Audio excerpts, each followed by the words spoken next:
Tsunami, earthquake, எரிமலை வெடிப்பு இப்படியான வார்த்தைகள்லாம் கேட்கும்போது நமக்கு ஞாபகத்துக்கு வர ஒரு நாடு அப்படின்னா அது ஜப்பான் தான். காரணம் என்னன்னு கேட்டிங்கன்னா, உலகத்துல இருக்க மத்த நாடுகள விட அதிகப்படியான டிசாஸ்டர்ஸ ஃபேஸ் பண்ண ஒரு முக்கியமான நாடு ஜப்பான். உலகம் முழுக்க 2024 அப்படின்ற நியூ இயர வரவேற்க காத்துக்கிட்டு இருந்த அதே மாதிரி தான் ஜப்பான்ன்ற இந்த குட்டி தீவும் 2024 நியூ இயர செலிப்ரேட் பண்ண ரொம்ப ஈகரா வெயிட் பண்ணிட்டு இருந்தாங்க. நான் யாருமே எதிர்பாராத விதமா அன்னைக்கு மட்டும் பார்த்தீங்கன்னா, கிட்டத்தட்ட 50க்கும் மேற்பட்ட எர்த்குவேக்ஸ் ஜப்பான் முழுக்க ஏற்பட்டுச்சு. அத தொடர்ந்து ஏற்பட்ட சுனாமி அப்படின்னு சொல்லி ஒட்டுமொத்த ஜப்பானையும் இந்த நியூ இயரோட ஸ்டார்ட்டிங்லயே உருக்குலைக்க வச்சிருக்கு அப்படின்னு தான் சொல்லணும். ஏன் ஜப்பான்ல மட்டும் இது மாதிரியான நேச்சுரல் டிசாஸ்டர்ஸ் அதிகமா நடக்குது? எவ்வளவுதான் நேச்சுரல் டிசாஸ்டர் நடந்தாலும் எப்படி அந்த மக்கள் மீண்டெழுந்து வந்து மறுபடியும் அதை சமாளிக்கிறாங்க? இந்தியாவிலும் இது மாதிரியான பேராபத்துகள் நிகழ்வதற்கான வாய்ப்புகள் இருக்கா அப்படின்ற எல்லாத்தையும் இந்த வீடியோல பார்க்கலாம். வாங்க வீடியோக்குள்ள போலாம்.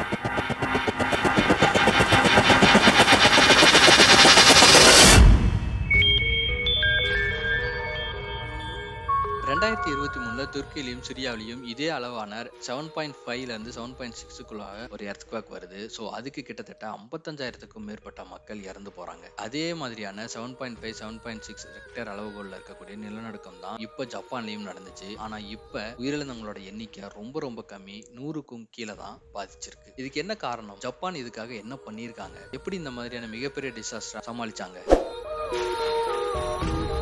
ஜப்பான் வந்து பாத்தீங்கன்னா மற்ற நாடுகள் மாதிரி கிடையாது. மற்ற நாடுகள்ல எப்பயாவது வரக்கூடிய டிசாஸ்டர்ஸ் மாதிரி ஜப்பான்ல அடிக்கடி, இன்னும் சொல்ல போனா ஒரு வருஷத்துல 20ல இருந்து 30 எர்த்குவேக்ஸ், சுனாமி இப்படி அடிக்கடி வந்துகிட்டே இருக்கும்.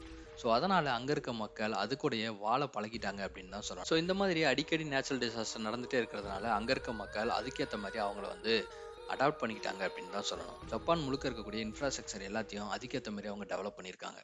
எப்படி அப்படின்னு பார்த்தீங்கன்னா, கன்ஸ்ட்ரக்ஷன் ஒர்க்கா இருக்கட்டும், அப்படி இல்லைன்னா இந்த பாதுகாப்பு சம்பந்தமான விஷயங்கள் எல்லாத்தையுமே அவங்க வந்து மேம்படுத்திக்கிட்டே இருந்திருக்காங்க. ஸோ அதிகப்படியான பூகம்பங்கள், அதிகப்படியான எர்த்குவேக்ஸ்லாம் வர்றதுனால அங்க அங்க இருக்கக்கூடிய பெரும்பாலான வீடுகள்ல இந்த இயர்லி வார்னிங் சிஸ்டம் அப்படின்ற எர்த்குவேக் வர்றதுக்கு முன்னாடியே அவங்கள வந்து அலர்ட் பண்ணக்கூடிய சிஸ்டம் எல்லாமே அவங்க வச்சிருப்பாங்க.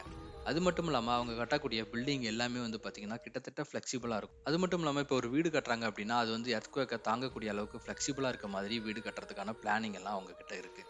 அதாவது எப்படின்னு கேட்டிங்கன்னா, இப்போ ஒரு நிலநடுக்கம் வருது அப்படின்னா, ஒரு வீடே ஹரிசான்டலா ஷேக் ஆகும். பட் ஆனா அது வந்து பார்த்தீங்கன்னா, எந்த விதமான இம்பாக்ட்டும் அந்த வீட்டுக்கு இருக்காது. அந்த மாதிரியான கன்ஸ்ட்ரக்ஷன் எல்லாமே வந்து ஜப்பான்ல இம்ப்ளிமெண்ட் பண்ணியிருக்காங்க. ஸோ இத தாண்டி சுனாமிய வந்து கண்ட்ரோல் பண்றதுக்கு என்ன பண்ணியிருக்காங்க அப்படின்னு பார்த்தீங்கன்னா, கிட்டத்தட்ட ஒரு 400 கிலோமீட்டருக்கு பக்கமா ஆல்ரெடி வந்து ஒரு குறிப்பிட்ட அளவு உயரமுடைய சுவர்கள வந்து கட்டி, தங்கள பாதுகாத்துக்கிறதுக்கான முன்னெச்சரிக்கை நடவடிக்கை பண்ணியிருக்காங்க.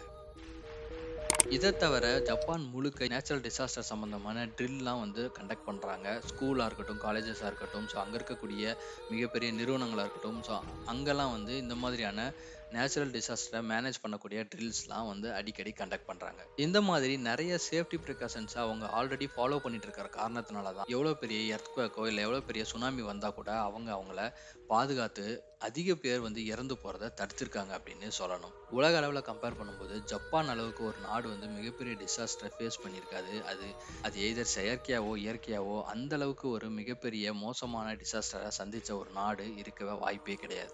ஆனா எவ்வளவு பெரிய டிசாஸ்டரை ஃபேஸ் பண்ணாலும் அதுல இருந்து மீண்டெழுந்து வந்து மறுபடியும் அதுக்கேற்ற மாதிரி அவங்கள வந்து தயார்படுத்திக்கிட்டு அங்க வாழ்றதுக்கான சாத்தியக்கூறுகளை பெருக்கிக்கிட்டே இருக்காங்க ஜப்பான் மக்கள். கடந்த 10 வருஷத்துல வந்து பாத்தீங்கன்னா, ஜப்பான்ல மிகப்பெரிய அளவுல எர்த்குவேக்லாம் நடந்திருக்கு.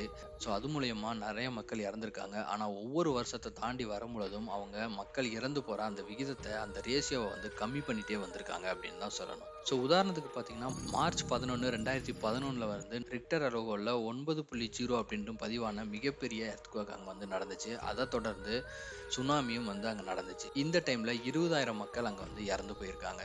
அதுக்கப்புறம் ஏப்ரல் 16, 2016ல நடந்த ஒரு டிசாஸ்டர். அது வந்து பார்த்தீங்கன்னா, 220 பேர் இறந்திருக்காங்க. ரிக்டர் அளவுகோல்ல 7.3 அப்படின்னு சொல்லி பதிவாயிருக்கு. ஸோ நெக்ஸ்ட் வந்து ஜூன் 18, 2018ல 6.1 அப்படின்ற ரேஷியோல எர்த்குவேக் வந்திருக்கு. அப்போ வந்து கிட்டத்தட்ட ஒரு 4 பேர் மட்டும் தான் இறந்து போயிருக்காங்க. அதுக்கப்புறம் செப்டம்பர் 6, 2018ல 6.7 அப்படின்ற அளவுக்கு ரிக்டர் அளவுகோல்ல பதிவாயிருக்கு எர்த்குவேக். ஸோ அப்பயும் பெரிய அளவிலான உயிர் சேதம் எதுவும் நடக்கல. அதுக்கப்புறம் பிப்ரவரி 13, 2021ல 7.3 அப்படின்னு சொல்லி ஜப்பான்ல ரொம்ப ஃபேமஸான ஃபுகுஷிமா அப்படின்ற இடத்துல வந்து ஒரு எர்த்குவேக் நடந்துச்சு.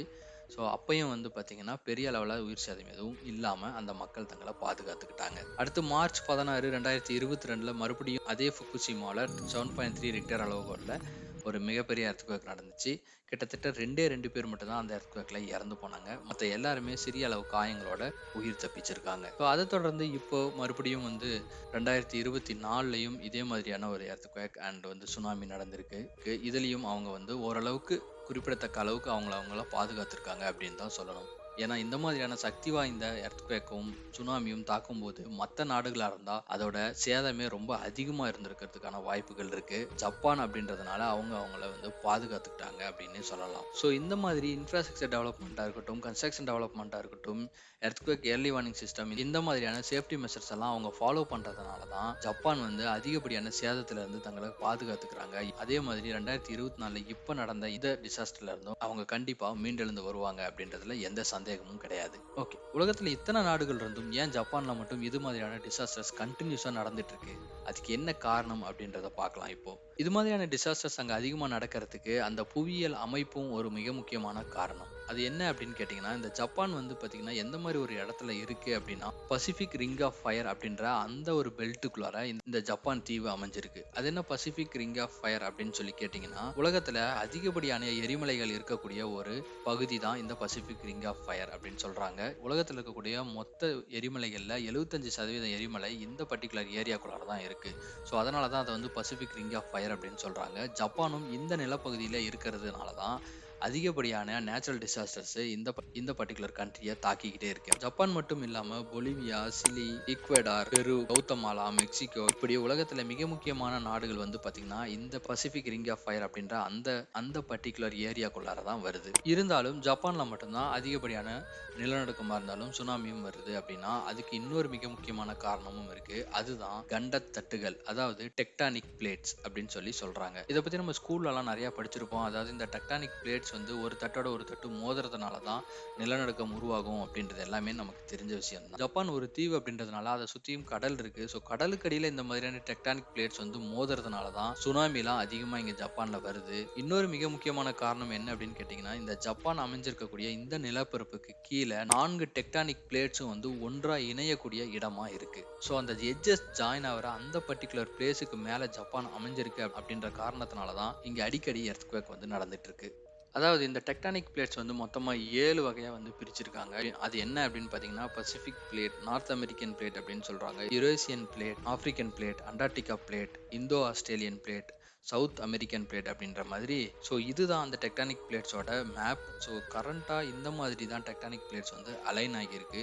இது ஒரு வேளை மாறுச்சு அப்படின்னா, இல்ல ஒன்னோடு ஒன்று இடிக்கும் பொழுது இல்லது நகரும் பொழுது தான் இந்த மாதிரியான எர்த்குவேக்ஸும் சுனாமியும் ஏற்படுது. இதை தவிர ஜப்பான் அமைஞ்சிருக்கக்கூடிய அந்த பகுதியில் கிட்டத்தட்ட 400க்கும் மேற்பட்ட எரிமலைகள் ஆக்டிவா இருக்கு. அதாவது எந்த நேரத்தில் வேணா வெடிக்கலாம் அல்லது வெடிச்சுக்கிட்டு இருக்கக்கூடிய எரிமலைகளும் அங்க அதிகமா இருக்கு. ஸோ இதுவும் ஒரு மிகப்பெரிய காரணம் அப்படின்னு சொல்றாங்க. ஸோ துருக்கியில் 7.5 அப்படின்ற இதே அளவு எர்த்குவேக் தான் நடந்துச்சு. அங்கே மட்டும் ஏன் அவ்வளோ மக்கள் இறந்து போனாங்க அப்படின்னு கேட்டிங்கன்னா, அது முழுக்க முழுக்க நிலப்பரப்பு பகுதியிலே நடந்த ஒரு எர்த்குவேக். ஸோ 2024ஓட ஸ்டார்டிங்கே ஜப்பானுக்கு ஒரு மிகப்பெரிய சோதனை காலமாக அமைஞ்சிருக்கு அப்படின்னு தான் சொல்லணும். ஸோ அதுலேருந்து மீண்டும் கண்டிப்பாக அவங்க மீண்டெழுந்து வருவாங்க. அட்லீஸ்ட் இந்த வருஷத்துல இதுக்கப்புறம் அங்க எதுவும் மிகப்பெரிய டிசாஸ்டர்ஸ் நடக்காம அங்க இருக்க மக்கள் சந்தோஷமா வாழணும் அப்படின்றது தான் நம்மளோட எண்ணமாவும் இருக்கு. ஸோ இதோட நான் கிளம்பிக்கிறேன். இந்த வீடியோ உங்களுக்கு பிடிச்சிருந்ததுன்னா மறக்காம இந்த வீடியோவை லைக் பண்ணுங்க. நீங்க இன்னும் இந்த சேனலை சப்ஸ்கிரைப் பண்ணலாம், மறக்காம இந்த சேனலை சப்ஸ்கிரைப் பண்ணிக்கோங்க. இந்த வீடியோ பத்தின உங்க தாட்ஸை கமெண்ட் செக்ஷன்ல எங்களுக்கு தெரியப்படுத்துங்க. மீண்டும் ஒரு நல்ல வீடியோவில் உங்களை சந்திக்கிறேன். நன்றி.